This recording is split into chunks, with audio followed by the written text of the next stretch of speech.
오늘 우리에게 주신 하나님의 말씀은 창세기 11장의 말씀입니다. 창세기 11장 1절에서 9절 말씀입니다. 창세기 11장 1절에서 9절 말씀, 제가 가진 성경으로는 구약 13페이지입니다. 창세기 11장 1절에서 9절 말씀입니다. 다 찾으신 줄 알고 한 목소리로 함께 읽겠습니다. 시작. 온 땅의 언어가 하나요, 말이 하나였더라. 이에 그들이 동방으로 옮기다가 시나의 평지를 만나 거기 거류하며 서로 말하되 자 벽돌을 만들어 견고히 굽자 하고, 이에 벽돌로 돌을 대신하여 역청으로 진흙을 대신하고, 또 말하되 자 성읍과 탑을 건설하여 그 탑 꼭대기를 하늘에 닿게 하여 우리 이름을 내고 온 지면에 흩어짐을 면하자 하였더니, 여호와께서 사람들의 건설하는 그 성읍과 탑을 보려고 내려오셨더라. 여호와께서 이르시되 이 무리가 한 족속이요 언어도 하나이므로 이같이 시작하였으니 이후로는 그 하고자 하는 일을 막을 수 없으리로다. 자 우리가 내려가서 거기서 그들의 언어를 혼잡하게 하여 그들이 서로 알아듣지 못하게 하자 하시고, 여호와께서 거기서 그들을 온 지면에 흩으셨으므로 그들이 그 도시를 건설하기를 그쳤더라. 그러므로 그 이름을 바벨이라 하니 이는 여호와께서 거기서 온 땅의 언어를 혼잡하게 하셨음이니라.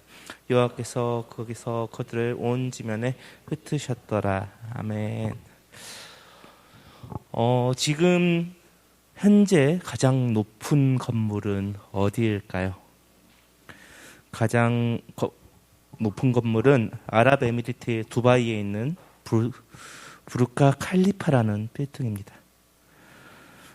이 빌딩의 높이는 828m나 됩니다.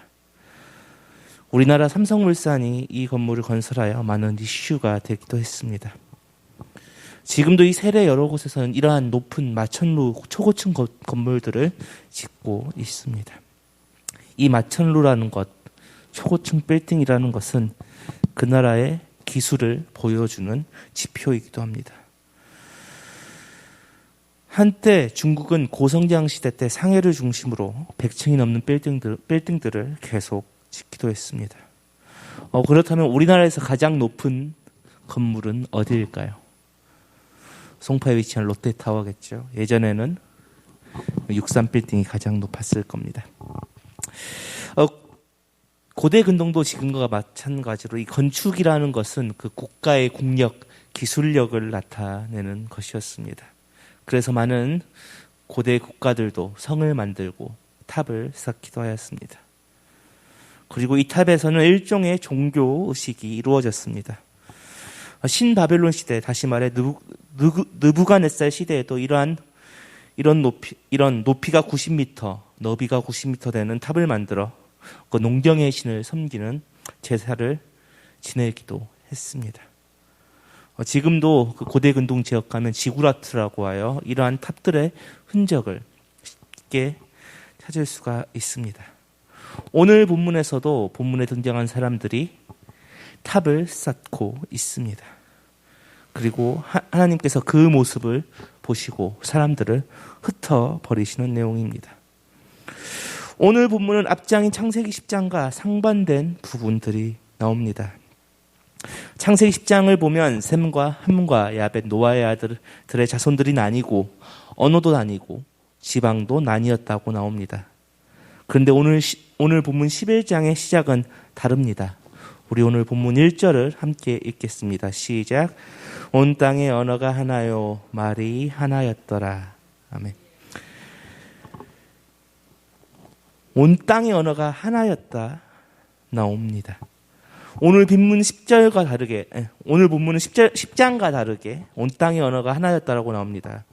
성경의 순서와 맥락으로서는 무언가 안 맞아 보입니다. 그러나 오늘 11장의 내용은 10장의 언어가 왜 분리되었는지, 어떤 이유로 분리되었는지 볼 수 있을 것입니다. 창세기 10장 10절에 보면 이렇게 나옵니다. 그의 나라는 시나이 땅의 바벨과 에렉과 악갓과 갈레에서 시작되었으며, 10장 10절에는 함의 아들 구스의 후손인 니므롯의 나라가 시나이 땅에서 시작되었다고 나옵니다. 다시 말해 11장의 이 내용들은 10장에서 왜 각 족속들이 나뉘게 되고 다른 언어를 쓰는지 보여주는 장입니다. 그렇다면 하나님께서 왜 한 언어를 쓰는 사람들을 왜 흩어 놓으셨을까요? 그 이유를 오늘 본문에서 찾을 수가 있습니다. 우리 오늘 본문 4절 함께 읽겠습니다. 시작. 또 말하되 성읍과 탑을 건설하여 그 탑 꼭대기를 하늘에 닿게 하여 우리 이름을 내고 온 지면에 흩어짐을 멸하라 하더니. 아멘. 오늘 본문에서 신할 평원에 모여 살던 사람들이 지금 무엇을 하고 있습니까?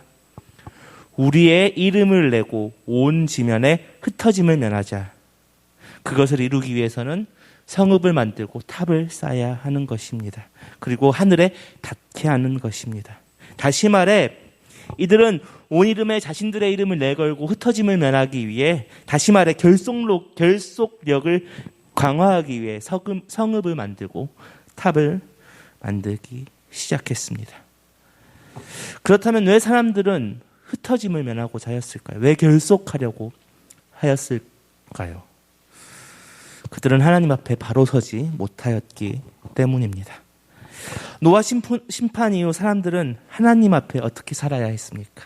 올바르게 살아야 했습니다. 그러나 사람들은 그러하지 못했습니다. 다시 죄를 짓기 시작했고 하나님을 떠났습니다. 하나님이 아닌 다른 신들을 섬기고 내가 잘 되고 내 이름이 높아져야 했습니다. 그러한 가운데서도 사람들은 번성했다는 것이죠. 그런 어떤 죄를 지었길래 하나님은 이 사람들을 흩어놓으셨어야 했습니까? 바로 하나님을 의지하지 않았다는 것입니다. 이들은 하나님을 의지하지 않고 자기 주장과 자기 의지로 하나님께 반역을 꾀하고 있는 것입니다.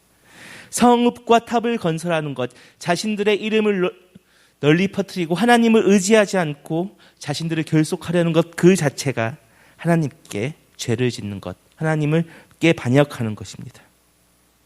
이들은 성읍과 탑을 건설하여 자기 스스로 안전을 구하려 했습니다. 자기의 힘을 드러내려고 했습니다. 그런데 그것은 하나님을 떠나는 일입니다. 여러분, 우리는 사람 스스로 구원할 수 있으시다고 믿으십니까? 내 힘으로 나를 도울 수 있다고 생각하십니까? 물론 할 수 있다라고 말하는 분들도 있습니다. 그러나 분명한 것은 한계가 있다는 것, 인간 스스로 혼자서 살지 못한다는 것입니다. 인간은 서로 기대어 살아야 합니다. 그렇다면 인간은 인간의 도움만으로 살 수 있습니까? 살 수 있겠죠. 그러나 근본적인 문제를 해결할 수 없습니다. 그렇기 때문에 사람들은 하나님을 붙들어야 합니다. 야곱이 해결할 수 없는 문제를 앞두고 그는 어떻게 했습니까? 그는 분이엘에서 하나님을 붙들었습니다. 자신의 한도뼈가 부러질 때까지 하나님을 붙들었습니다. 그렇게 하나님을 붙들어야 하는데 우리 사람들의 모습은 어떠합니까? 하나님이 주신 번성하는 축복을 통하여서 오히려 하나님을 등져버리는 게 우리들의 현실입니다. 자신의 명성과 안전을 위해 하나님이 주신 축복을 사용하기도 합니다. 그리고 그것으로만 그치는 것이 아니라 하나님의 자리에 올라서려고 합니다. 그리고 하나님의 이름을 멸시하기도 합니다. 우리는 하나님의 보호하심을 구하고 있습니까? 아니면 내가 잘 돼서, 내가 성공해서, 내가 잘난 모습으로 나를 지키려 하고 있지는 않습니까? 그런데 그것은 하나님이 원하시는 길이 아닙니다. 하나님께서는 온전히 하나님 자신을 의지하는 사람을 원하십니다. 우리는 누구입니까? 우리는 하나님께 구원받은 사람들입니다. 구원받은 사람들은 하나님을 분명히 의지해야 합니다. 그러나 우리의 모습을 돌아보면 우리는 각자의 삶의 자리에서 각자의 탑을 쌓고 각자의 성을 만들고 있는 모습들을 발견합니다. 그러나 그러한 모습들은 분명히 오늘 오전의 말씀처럼 하나님께서 분명히 지켜보고 계십니다. 우리 한번 8절 9절을 함께 읽겠습니다. 시작. 여호와께서 거기서 그들을 온 지면에 흩으셨으므로 그들이 그 도시를 건설하기를 그쳤더라. 그러므로 그 이름을 바벨이라 하니 이는 여호와께서 거기서 온 땅의 언어를 혼잡하게 하셨음이니라. 여호와께서 거기서 그들을 온 지면에 흩으셨더라. 하나님은 오늘 본문에서 세상의 모든 사람들의 언어를 흩으셨습니다. 인간을 심판하신 것입니다. 그러나 하나님은 오늘 본문에서 이것만으로 그치지 않습니다. 오늘 본문 11장에는 우리가 읽지는 않았지만 아브라함의 족보가 등장합니다. 하나님은 왜 사람들을 심판하시고 오늘 본문에서 아브라함을 등장시켰을까요? 하나님의 속성이시기 때문입니다. 하나님은 심판과 동시에 구원하시는 분이기 때문입니다. 창세기 7장에서 사람들을 심판하시면서 노아 일가족을 구원하신 것처럼 창세기 11장에서는 사람들을 흩으시면서 다시 아브라함을 통해 그 구원의 역사를 이루어 가십니다. 아브라함은 어떠한 사람입니까? 아브라함은 하나님의 부르심을 받았고 택하여 구원받은 사람입니다. 또한 그 부르심에 응답한 사람이기도 합니다. 또한 하나님의 언약을 굳게 믿은 사람이며 그 아브라함의 족보를 통해 이스라엘을 택하셨습니다. 나아가 그 모든 인간을 구하기 위해 그 족보에서 예수님을 나게 하셨습니다. 그리고 그 예수님을 통해 그리고 성령을 통해 흩어진 이들을 다시 모으게 하셨습니다. 사도행전 2장 4절을 보면 이렇게 나옵니다. 그들이 다 성령의 충만함을 받고 성령이 말하게 하심을 따라 다른 언어들로 말하기를 시작하니라. 오순절 성령이 임하였을 때 제사과 세례를 통해 하나님 앞에 나아갔던 사람들 앞에 성령의 놀라운 일들이 임하였습니다. 이들은 다른 언어로 말했다고 나옵니다. 그럼 이들이 말한 것이 무엇입니까? 하나님의 큰 일을 말함이었습니다. 명절을 지키기 위해 예루살렘에 모인 세계 각국에서 온 유대인들은 각국의 언어로 자기들의 언어로 하나님의 큰일, 다시 말해 구원의 말씀, 영생의 말씀이 선포됨을 그들은 들었습니다. 하나님은 흩으셨지만 다시 모으십니다. 모든 사람들의 자신의 언어로 생명의 말씀을 듣고 그리고 하나님의 아들 예수 그리스도를 통해 성령 안에서 하나로 뭉치게 하셨습니다. 그리고 그것은 그냥 뭉치는 것이 아니라 공동체가 되게 하여 하나님과 동행하는 동안 그 공동체 안에 있는 사람들은 모두 영생하게 해 주셨습니다. 그러나 그럼에도 불구하고 많은 사람들은 이 영생의 말씀을 듣고 하나님을 떠났습니다. 왜일까요? 여전히 인간의 본성 때문입니다. 여전히 인간의 본성은 하나님의 떠나려게 하고 또한 흩어진 언어로 인하여 인간은 여전히 혼잡하기 때문입니다. 그럼에도 불구하고 하나님께서는 언제나 구원의 문을 열어주시고 계십니다.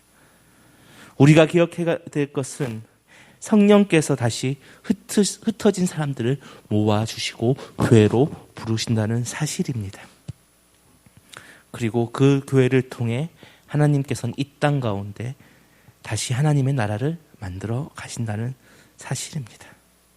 그러기에 우리는 성령 안에서 하나가 되어야 할 것입니다.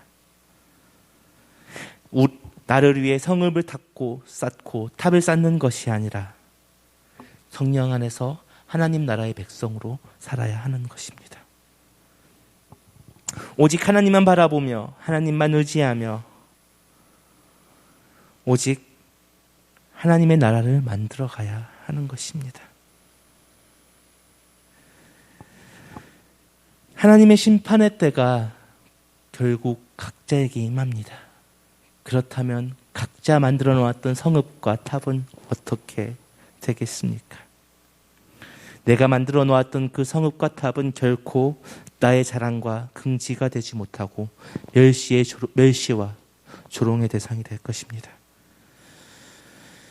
그렇기에 우리는 언제나 내 이름으로 살지 않고 하나님 안에서 예수 그리스도의 이름으로만 살아야 합니다. 오직 내 인생, 내 이름을 위한 삶이 아닙니다.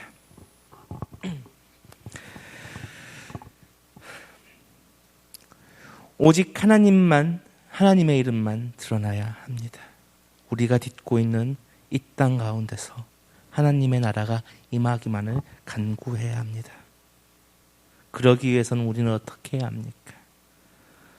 오직 인간의 말이 아닌, 세상의 말이 아닌 생명의 말씀을 통해 살아야 합니다.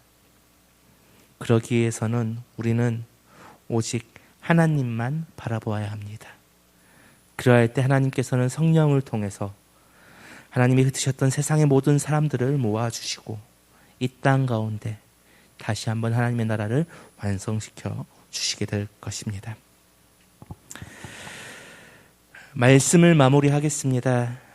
오늘 본문에서 하나님께서는 신할 평원에서 있던 자신의 이름을 높이고 자신들을 결속하려고 성읍과 탑을 쌓던 사람들을 심판하시고 언어를 다르게 하셨고 흩으셨습니다.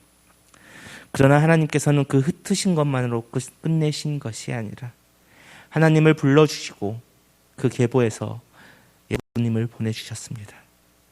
그리고 예수님을 통해 모든 사람에게 구원의 문을 열어 놓아주셨습니다. 우리도 원래는 육의 언어를 쓰던 사람이었습니다. 땅을 바라보며 성읍과 탑을 쌓던 사람들이었습니다. 그러나 우리는 이제는 예수님을 통해 구원받은 사람들입니다. 그리고 생명의 언어를 쓰는 사람들이 되었습니다. 또한 그리스도가 이 땅에 다시 임하길 기도하는 사람이 되었습니다.